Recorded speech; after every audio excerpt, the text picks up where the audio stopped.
On a warm, sunny afternoon in Cleveland, the undefeated Browns played host to an old and difficult rival from across the lake, the Detroit Lions. The Lions, a team as unpredictable as the auto industry itself, have an amazing record against Cleveland. They had won 10 of 12 games played. This despite the fact the Browns have the highest winning percentage in pro football. Cleveland, as usual, features its high-powered running attack. Today, rushing champion Leroy Kelly was to return to team with number 30, rookie sensation Ron Johnson, the second leading rusher in the league. The passing attack is improved with Gary Collins, out most of last season, back to join Paul Warfield and Milt Morin. But the defense is injury-riddled and inexperienced. I'm Andy Musser, and this is the NFL Game of the Week.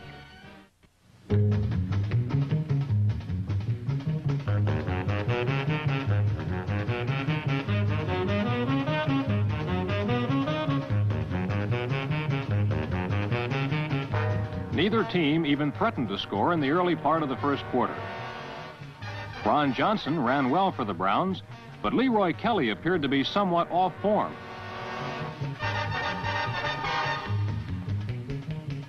And when Cleveland turned to the air attack, Bill Nelson either passed too long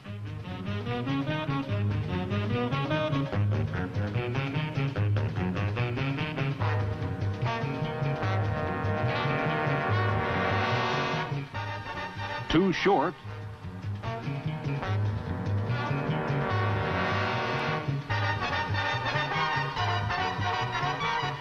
or barely at all.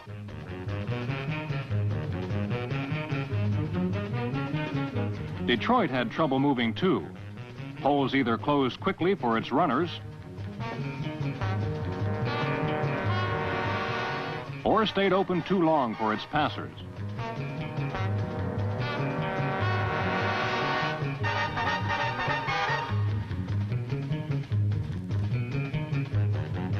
And when Lion quarterbacks did unload, the results were either frustrating or disastrous.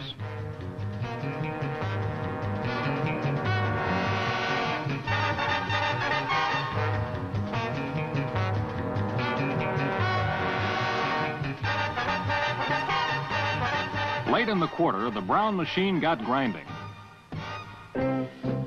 Nelson found Morin over the middle.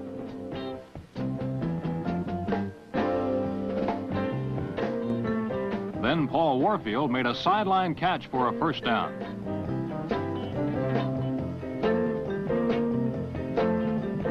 On 1st and 10, the Cleveland quarterback tried to hit Ron Johnson with a bomb, but it was broken up. The rookie has shown the ability to go deep and catch the ball. Rookie Ron further proved his talent to take the heat off Kelly with this beautiful fake draw. But unfortunately, veteran safety Tommy Vaughn, coming up fast, didn't fall for it.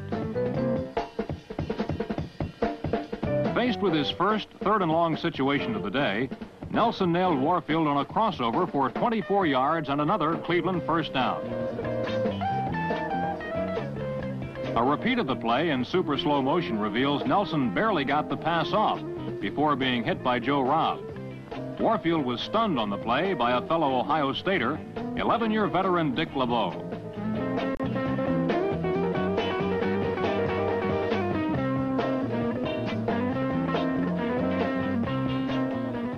As might be expected, Warfield was a bit slow rising.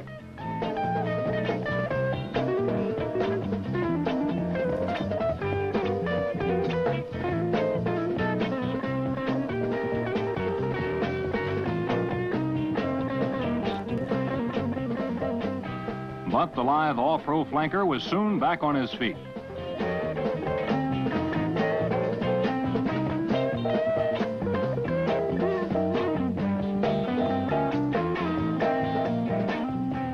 Nelson went back to Ron Johnson, who turned left end for 5 yards.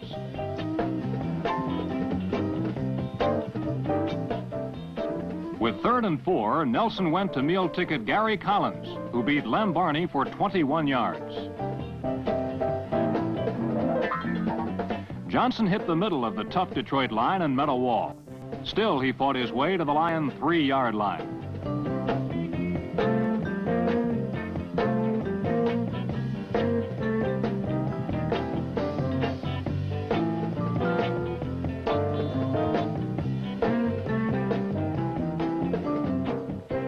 Nelson speared Collins deep in the end zone for an apparent score.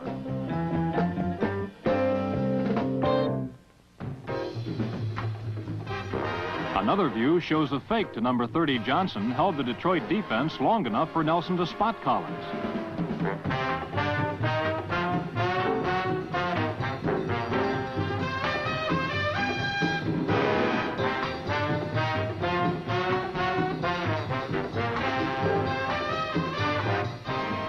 Unfortunately, the Browns were penalized for holding, and the ball was brought back to the 21-yard line.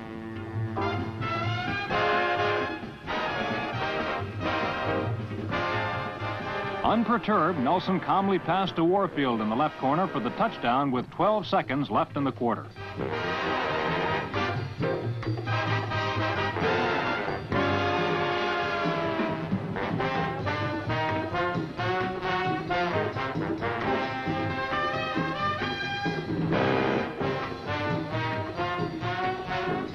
A repeat of the score shows the excellent protection Nelson received.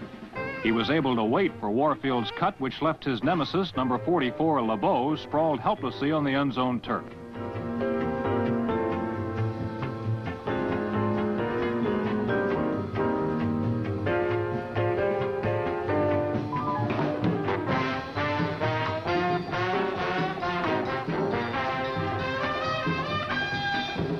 The quarter ended with Cleveland in front, 7-0.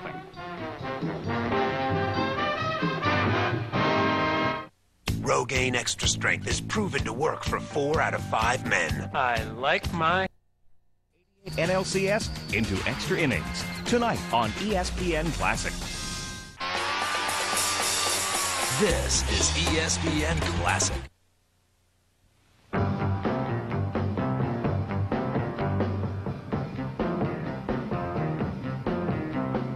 The beginning of the second period saw a brutal display of devastation on the part of the Cleveland defense, as time and time again they broke through blue-shirted blockers to throw runners and passers alike for huge losses of yardage.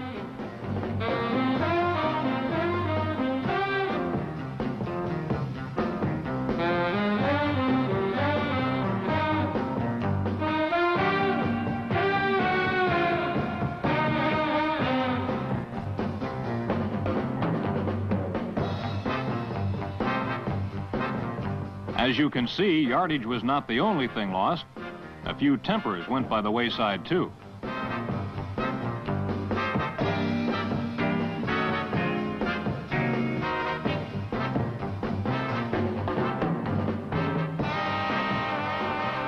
Mel Farr and Bill Munson constantly were pounded by Marv Upshaw, Jack Gregory, and Walter Johnson.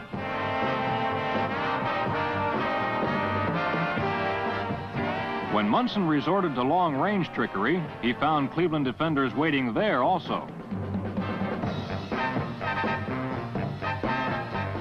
Finally, the Lions got the big break. A Lem Barney punt was botched by the usually sure-handed Reese Morrison, and Detroit had a new life on the Cleveland 44.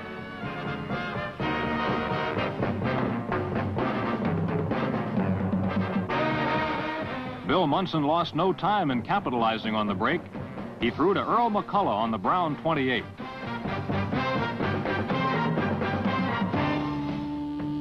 From another angle, we see that Munson had all day to spot his target, and then McCullough made a sliding catch of the underthrown pass for the first down.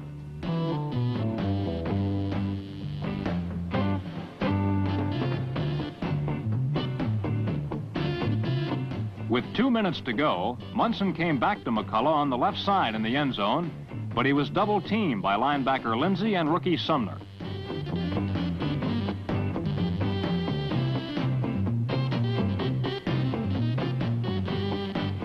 The quarterback threw to Larry Watkins for 20 yards and a first down. Dale Lindsey tried to swipe the ball away, and Watkins almost broke loose.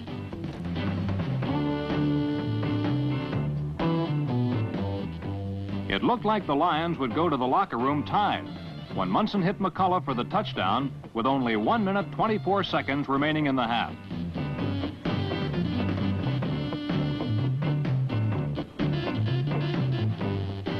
A repeat shows the Lions' strategy as Munson and McCullough worked on rookie safety Freddie Summers, number 20. McCullough had him beat by 10 steps.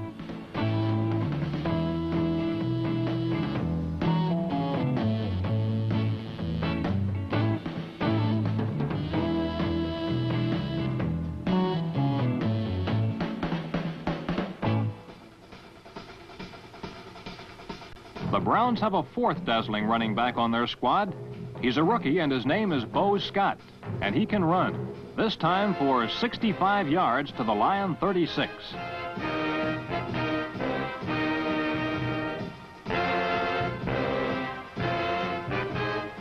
This return was the start of an incredible sequence of events. With little over a minute remaining, Nelson hit Warfield on a slant pattern.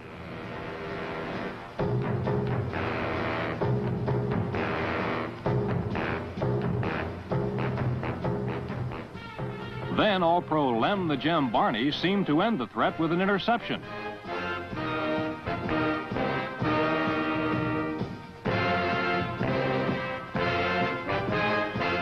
But Fred Hoagland recovered Barney's bobble on the 23.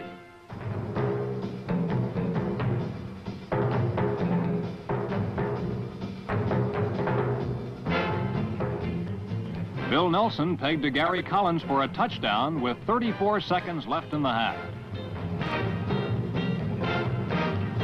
Cleveland 14, Detroit 7.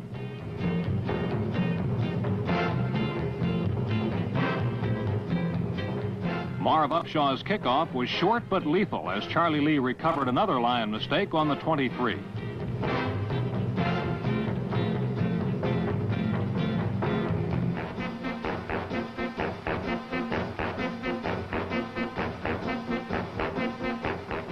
"18 seconds left. Nelson hit Warfield for 20.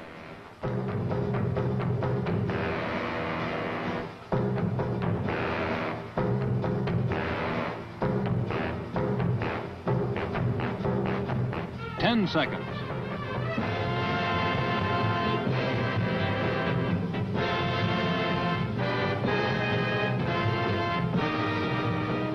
Nelson to Collins again on the right. The Browns had exploded for 14 points in the space of 34 seconds. Instead of a 7-7 tie, they now had a 14-point lead as the half ended. Cleveland 21, Detroit 7.